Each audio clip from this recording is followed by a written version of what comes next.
All right. Good afternoon, everyone. Just a couple things at the top, and we'll get right to your questions.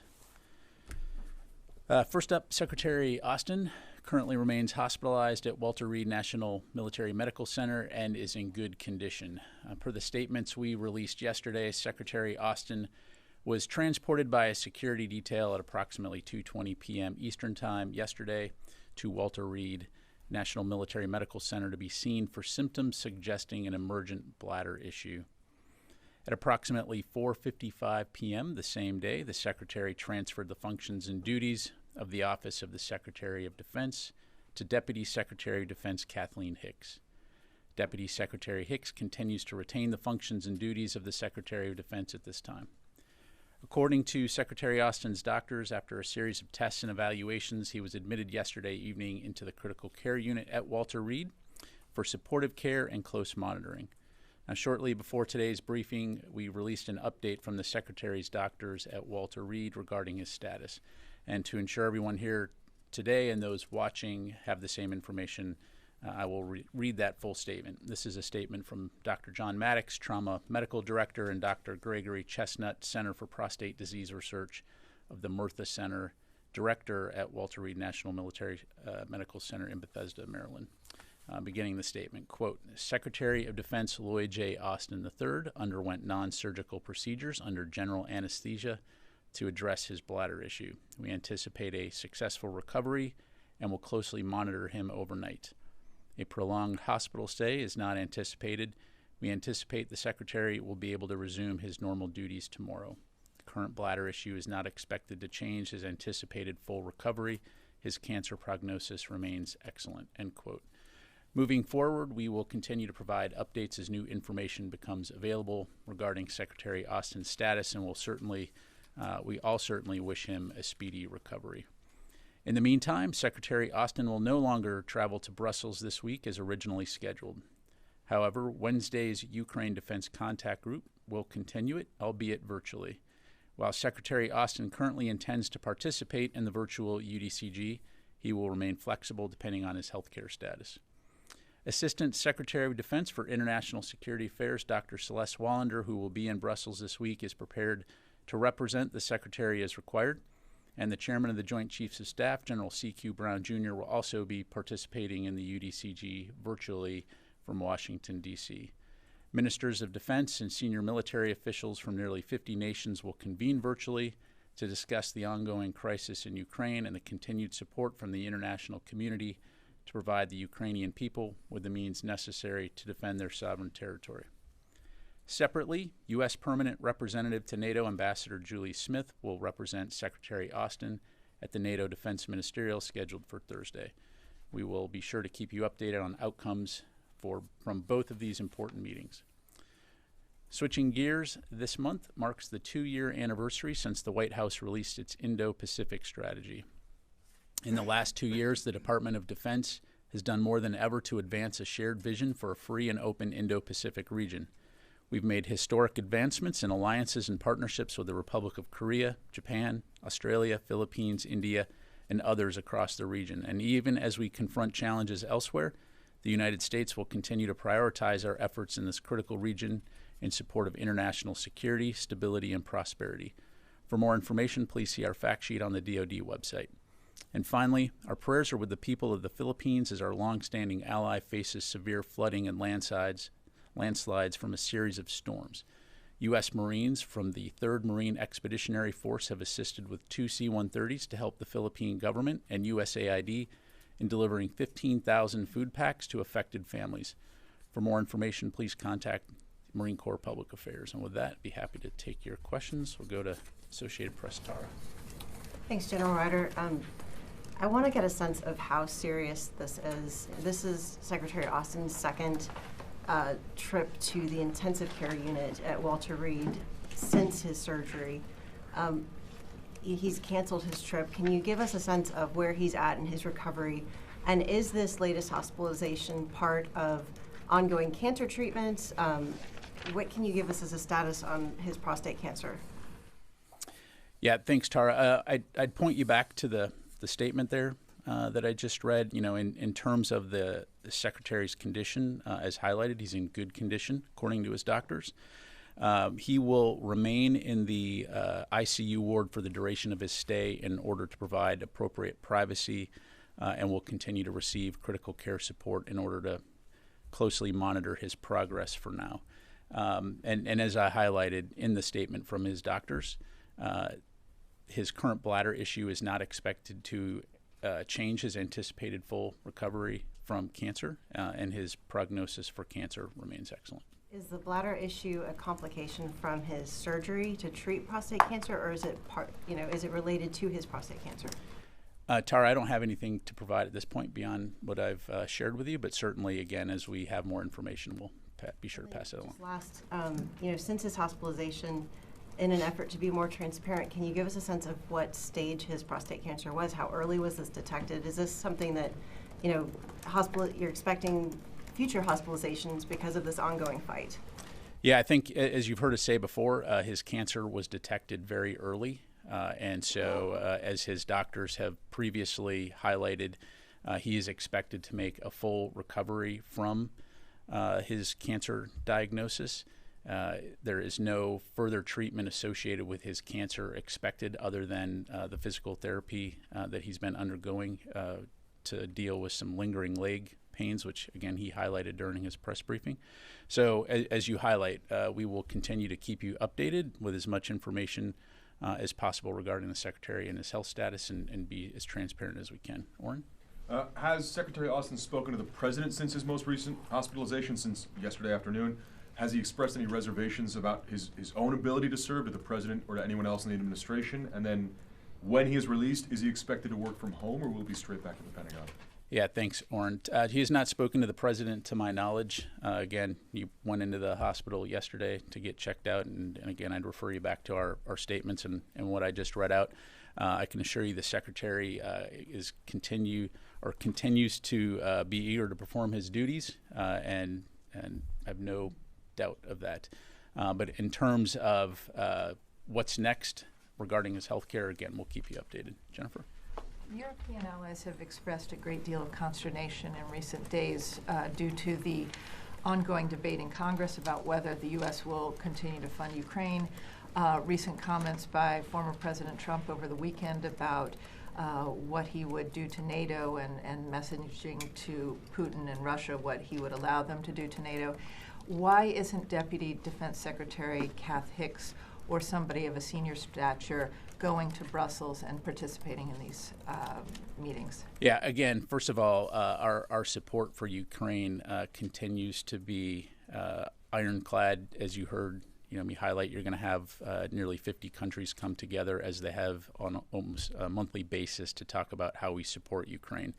And as I also highlighted, is the Secretary's intent to participate in the virtual UDCG. Again, we'll keep you updated on that front. And Dr. Wallander, as you know, has been at the center of working for the Department of Defense to represent the United States and our support for the UDCG. So she is well experienced, well equipped to represent the Secretary should she need to do that. And she, as I mentioned, will also be in Brussels to support there, both virtually, but also support the ambassador as she represents the Secretary at the NATO Defense Ministerial. Idris? Just to follow up on that, obviously the Celeste and Julie Smith are well qualified, but Deputy Secretary Hicks would be a representation of how seriously the administration takes Ukraine and its needs. So does the Secretary not have confidence in his deputy to send her while she's performing his duties? Yeah, I reject that notion. The Secretary, of course, has full confidence in the Deputy Secretary of Defense. He has transferred his functions and duties to her as evidence of that. And again, anyone who questions our commitment to Ukraine just needs to look at the facts in terms of the amount of support and the amount of assistance we have provided and continue to provide Ukraine, and will continue to provide going forward. Just to follow up, how long was the Secretary unconscious or under general anesthesia for since yesterday? Is it throughout? Is it a couple of hours here and there? Do you have a sense of that? Idris, at this time, I don't have anything to provide beyond what I've relayed to you, but again, we'll continue to keep you updated as new information comes in. David? So when in that sequence from 2:20 being taken to the hospital, 4:55 turning over his responsibilities, did he inform the White House? The White House was informed that he was being taken to the hospital, so that happened before he actually departed to go to the hospital. And in addition, in that period, congressional notifications were made as well. So the statement says we'll be able to resume his normal duties tomorrow, but you just told us that he's canceled a planned trip. How do you square those two? David, again, we'll keep you updated on his status. This was a statement from his doctors explaining that they expect that he'll be able to resume his normal duties. Again, we'll keep you updated on whether that includes from the hospital or if that is from home. But again, all indications based on the doctor's statements is that he's going to recover well. He's in good condition, and we'll keep you updated. Yeah. Secretary, has the Secretary received any radiation treatment, and what symptoms did he have before going into the hospital? Was he in a lot of pain? Was he bleeding? And then can you say exactly the procedure that was done when he got there? And again, I'd point you back to the statement from his doctors. As we get more information, we'll certainly share that with you. Again, as I understand it, this was related to an emergent bladder issue. It was not related to his cancer treatment. Again, and as the statement that I just read out to you highlights, his prognosis for that is good, and the bladder issue should not affect his recovery from that. And you can't say whether or not he's gotten radiation therapy? To my knowledge, he has not. Again, I'd point you back to the statement in terms of the treatment that he's received. Not related to his cancer treatment, but this is a complication of the surgery, correct? Again, I'm not a doctor. I'm not going to try to medical speak. I'm just going to point you back to the statement, and as we get more information to provide, we certainly will. I mean, have they told you this is or anybody on his staff that this is a complication? He was admitted, he went to the hospital yesterday for an emergent bladder issue. His doctors have said previously that he is expected to make a full recovery from his cancer diagnosis, which is what I just highlighted in the top of the statement. So again, as we have more information to provide, we'll certainly do that. Courtney? That's my question too. So just to be clear, you're leaving open the possibility this is a totally separate issue from his complication from his prostate cancer surgery in December? What I'm saying is what is in the statement, that the current bladder issue is not expected to change his anticipated full recovery. His cancer prognosis remains excellent. So again, as we get more information from his doctors to provide, we'll be sure to share that. Okay. If Fadi? it's possible to get the question I mean, I think there's an assumption that this emergent bladder issue is related to the complications that he had on New Year's Day. So if that's not the case, and this is something completely separate, it'd be helpful. I'll take the question. Thank you. Fadi? Two questions on Rafah. Yesterday, the Israelis attempted like a rescue mission, it seems. And up until now, information still being updated, but it seems like maybe up to 100 Palestinians were killed in that operation. The U.S. have assets in terms of UAV doing some work to help the Israelis recover some of the captives. Was the U.S. involved in that operation? And do you have any comments about the civilian death toll from that, the aftermath of it? So, Fadi, when it comes to Israeli operations, I'll refer you to them in terms of talking about that. And when it comes to civilian casualties, as you've heard me say many times, we do not want to see civilian casualties or innocent civilians killed, whether they be Palestinian or Israeli. And that will continue to be our view going forward. And but did the U.S. play any role in that operation?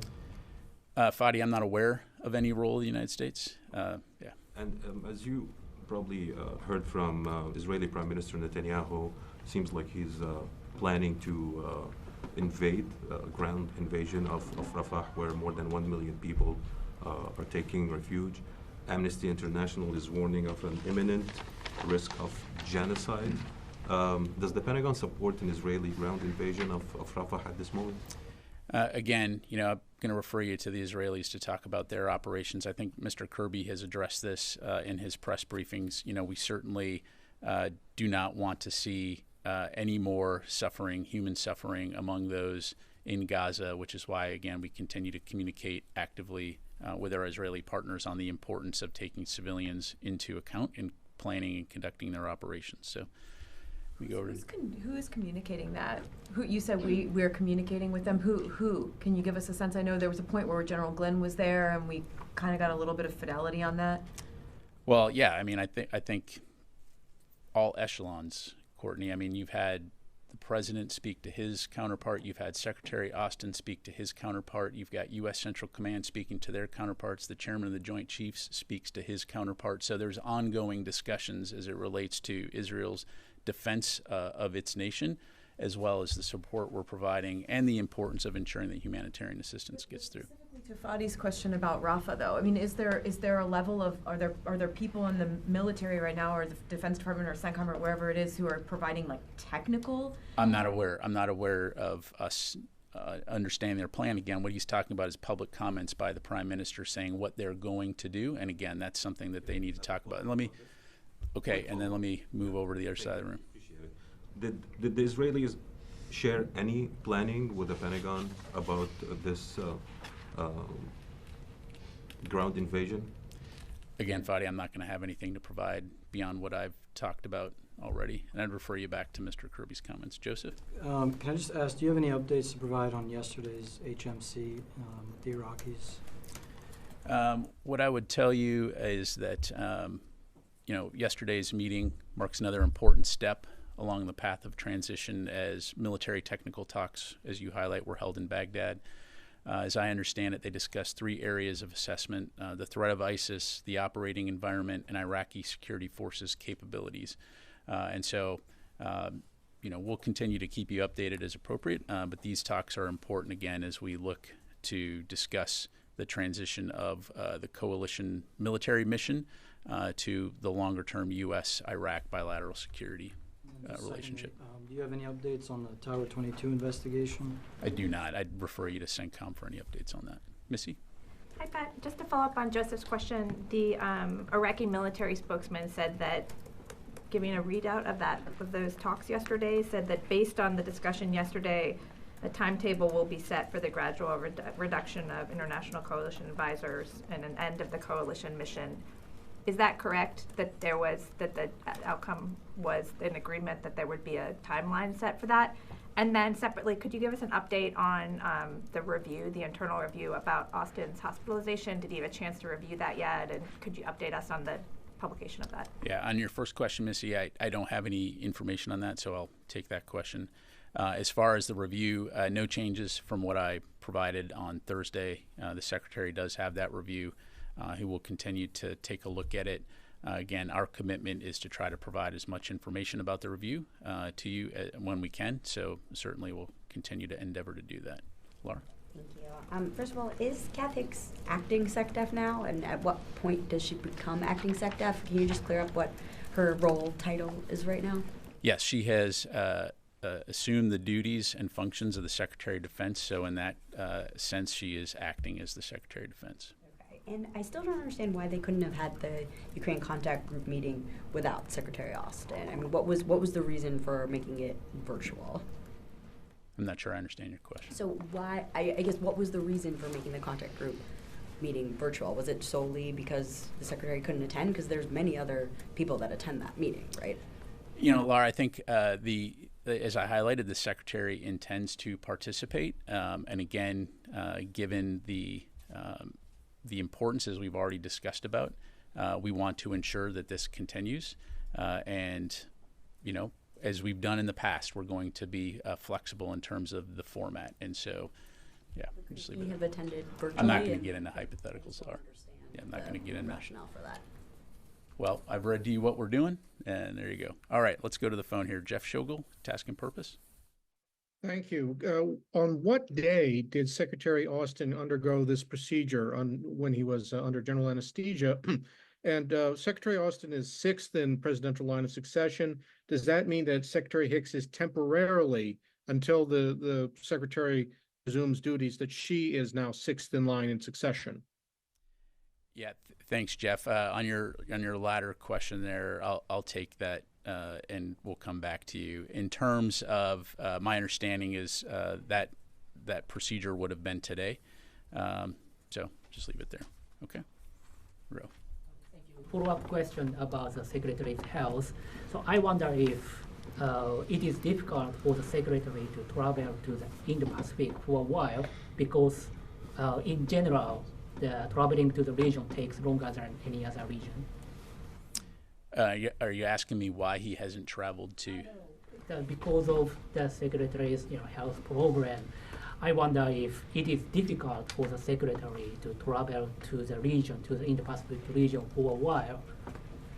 Yeah, thanks, Ro. So at this point, clearly the Secretary is focused on getting better. As I highlighted, he's not traveling to Brussels, but I certainly expect that he will travel to the Asia-Pacific region in the future when he is able to. We don't have any travel to announce. And so, again, he continues to, I'm sure, remain eager to perform his duties, to include travel when he's able to do that. So thank you. Time for one more. Yes, sir. Thank you, Pat. Regarding HMC discussions, if you know how long the discussions will continue, and just Iraqi Prime Minister has said that we are ahead of ending the mission of allied forces, like even the United States forces in Iraq. So I don't have a timeline. To my knowledge, that hasn't necessarily been bounded. Of course, that will be a decision between within the HMC to include in consultation with the government of Iraq. And then as far as U.S. presence in Iraq, again, I'd point you back to what I said earlier. The HMC will discuss the transition from a military coalition mission to the what the U.S. presence will look like as it relates to a bilateral U.S.-Iraq relationship. Our forces continue to be there at the invitation of the government of Iraq. I'm not aware of any specific official requests at this point in time for U.S. forces to leave. We'll continue to keep you updated. So, all right. Thanks very much, everybody. Appreciate it. Make a request to hear from the Deputy Defense Secretary, now Acting Defense Secretary Cath Hicks. We've never had a chance to question her at the podium or hear from her. Okay. Thank you, Jennifer. Appreciate it. Doctors just to get an update on his status. I will take that request. Thank you very much, everybody. Thank you.